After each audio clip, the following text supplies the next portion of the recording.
ভোরের আলো পাহাড়ের গায়ে পড়ে, যেন কারো ঘুমন্ত ত্বকে প্রথম নরম হাত রাখলে যেমন এক অদ্ভুত শিহরণ জেগে ওঠে, ঠিক তেমন।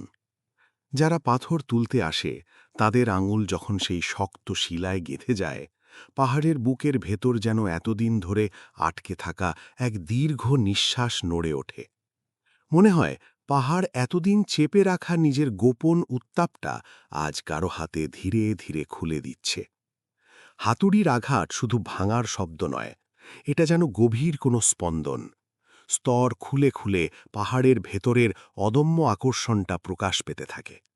যে গন্ধ ওঠে তা এমন, যেন বুনো, নাম না বলা কোনো আকাঙ্ক্ষার ঘ্রাণ এক মুহূর্তেই পুরো বাতাস ভরে দেয়।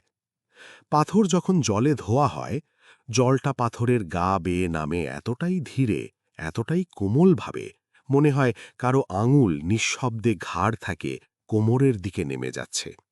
মাটি, ধুলো, আবরণ সব গলে যায়, বাকি থাকে শুধু খাঁটি উষ্ণ ধুকপুক করা নির্যাস। আর যখন সেই পাথর অনেকক্ষণ জলে ভিজে থাকে, ধীরে ধীরে তার ভেতরের দরকারি শক্তি মিশে তৈরি হয় চায়ের মতো উষ্ণ লাল জল। এই রংটা এত গভীর, এতটাই আকর্ষণীয়, মনে হয় কারো চোখের কোণে জমে থাকা লাজুক লাল আগুন। এই লাল জল ছেঁকে নেওয়ার সময় মনে হয় যেন দুই মানুষের সম্পর্ক থেকে সব ভয়, সন্দেহ, ওজন সরিয়ে দিয়ে শুধু উষ্ণ শক্তি আর নিখাদ টানটুকু রেখে দেওয়া হচ্ছে। তারপর সেই জলটা নরম আগুনে ফুটতে থাকে, ধীরে, আরও ধীরে।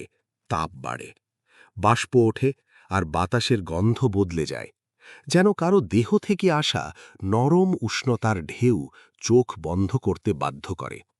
হাড়ের তলায় জমে থাকা সেই নির্যাস কালো, গাঢ়, চকচকে।